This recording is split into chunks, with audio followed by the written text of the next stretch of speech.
a day.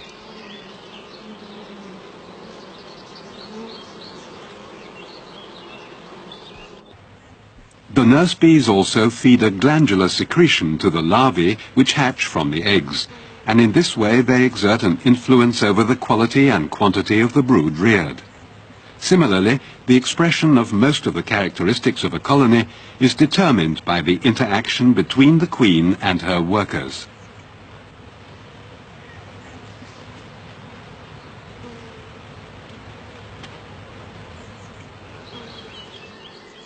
For its daily needs and winter stores, a colony collects annually about 25 kilograms of pollen and 200 kilograms of nectar.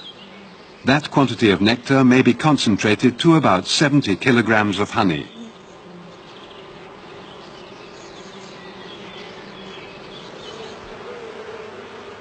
Bees communicate with each other by means of a dance language.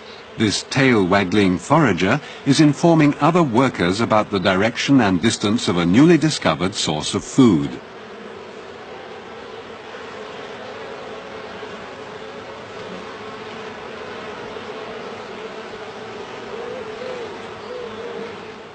Social food exchanges between them provide more information about the quality of the nectar. The construction of honeycomb is another example of the close cooperation among the workers of a colony.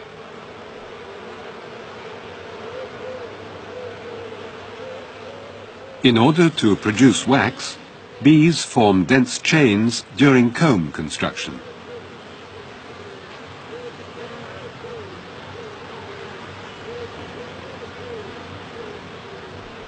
In the form of tiny scales, the wax is secreted from specialized glands on the underside of their abdomen.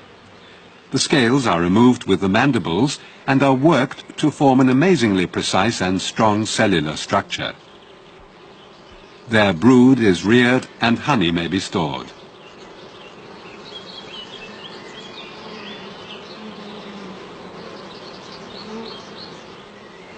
The overall productivity of a colony is therefore the sum of the manifold contributions made by queen, workers, as well as drones. In order to make optimum use of the varied hereditary characters in a breeding program, a study of the genetics and the mating process of honeybee queens is unavoidable. A virgin queen mates in free flight with as many as 20 drones. This is shown here in an experimental setup. The drone's semen is stored within the queen's reproductive organs, shown here in graphic simulation. At the tip of the abdomen is the sting chamber. It is separated from the median oviduct by the vaginal valve fold.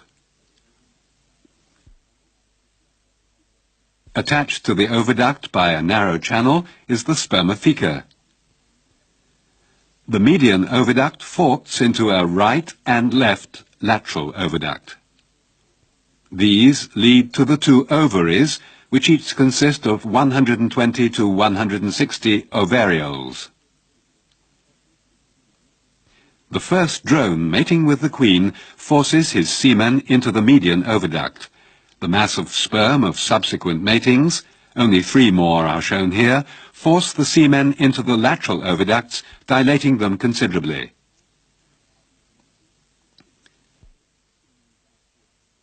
After the mating, the queen compresses the semen back towards the vaginal valve fold. This makes 5 to 10% of the semen, up to 7 million sperms, enter the spermatheca. Thoroughly mixed, the semen is used to fertilize eggs over the next 2 to 4 years. Most of the semen is expelled as dry pellets. Just before an egg is laid, it receives a tiny droplet of the mixed semen. As many as 10 sperms may penetrate, but only one of them can fuse with the egg nucleus. Eggs laid in drone cells are an exception. They remain unfertilized. Multiple matings thus cause a brood of several groups of half-sisters, which all have the same mother,